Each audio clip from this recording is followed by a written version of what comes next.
Kasus pelecehan seksual di Indonesia semakin meningkat. Data dari Komnas Perlindungan Anak Indonesia menyatakan bahwa korban kasus pelecehan seksual meningkat dari tahun ke tahun. Korbannya bukan hanya dari orang dewasa, remaja, anak-anak, namun juga anak balita.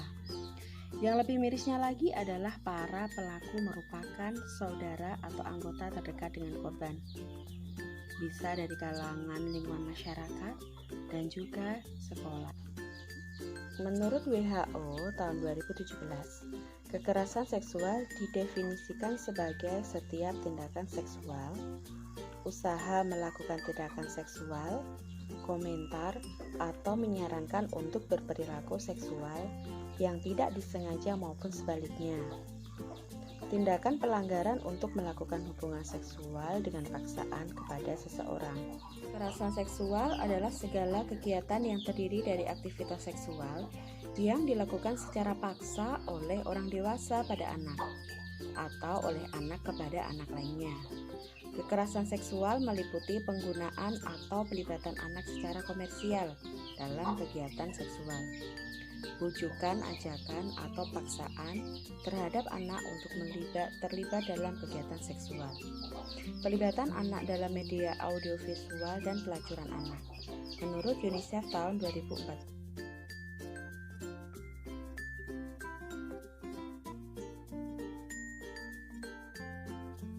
Tanda-tanda yang mencurigakan, yang berkepanjangan, yang tampak pada anak dengan korban kasus pelecehan seksual. Yang pertama, ada perubahan sikap yang drastis dan mendadak. Misalnya, biasanya anak itu terlihat ceria, tiba-tiba anak itu terlihat hanya murung. Yang biasanya anak itu pendiam, tiba-tiba terlihat sangat agresif. Kemudian tanda yang lain adalah mengeluh, seluruh badannya terasa sakit, dan juga dengan alat kelaminnya. Anak kurang nafsu makan, prestasinya menurun, kemudian dia selalu ingin ditemani. Jika menemukan tanda-tanda yang telah disebutkan seperti tadi, segeralah bawa anak ke psikolog atau ke dokter untuk memeriksakan fisik dan psikisnya. Karena bisa jadi anak dengan korban seksual itu tidak mau menceritakan kepada orang tua dengan alasan dia takut dimarahi atau nanti akan jadi masalah, apalagi kalau pelakunya merupakan orang yang terdekat dengan korban, kerabat korban, seperti itu misalnya.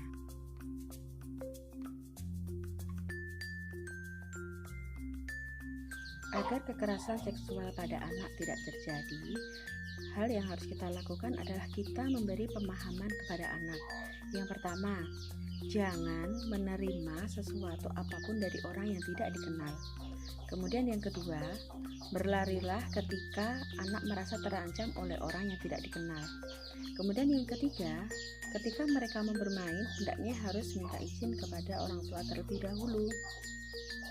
Yang keempat, berpakaian sopan dan menutup aurat. Yang kelima adalah anak membiasakan diri untuk memakai pakaian di tempat yang tertutup. Dan masih ada hal-hal lain lagi yang harus kita ajarkan kepada anak, seperti anak untuk tidak mudah tergoda oleh orang lain, meskipun mereka diberi iming-iming atau uang kepada orang yang tidak dikenal. Pemahaman kepada anak bahwa diri mereka itu berharga. Jangan sampai ada orang yang menyentuh bagian-bagian yang tidak boleh dipegang oleh orang lain. Berikan pemahaman bagian tubuh mana saja yang tidak boleh disentuh oleh orang lain dan bagian tubuh mana yang boleh disentuh oleh orang lain.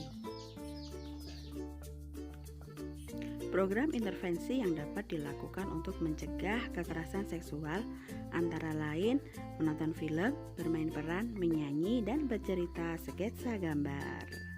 Terima kasih. Assalamualaikum warahmatullahi wabarakatuh.